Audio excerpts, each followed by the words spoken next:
Une immersion dans le décor d'un château à l'âge d'or de la tapisserie. C'est ce que propose l'exposition Noblesse des Lys. Utilisée à l'origine pour glorifier le pouvoir royal, comme cette scène de chasse représentant François Ier, cet art se veut plus intimiste au XVIIIe siècle.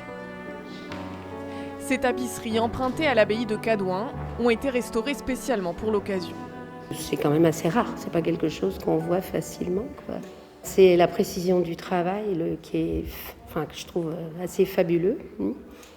Et puis en même temps, l'histoire qui est contenue dans chaque tableau, quoi. Là, il y a toujours des personnages en scène, c'est vivant. Toutes les pièces exposées proviennent de collections extérieures, car aucune des tapisseries qui ornaient le château de Biron n'a résisté au temps. Aujourd'hui, y mettre des tapisseries, c'est apporter une certaine sensibilité au public sur ce qu'il pouvait imaginer ici dans ces salles qui sont juste gigantesques. Mais l'art de la tapisserie n'est pas mort avec la royauté, bien au contraire. Il connaît un renouveau depuis le début du XXe siècle.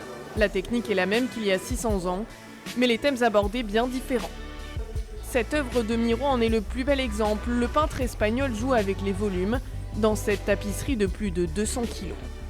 Biron, c'est 1000 ans d'histoire, c'est un château qui évolue à travers toutes les époques.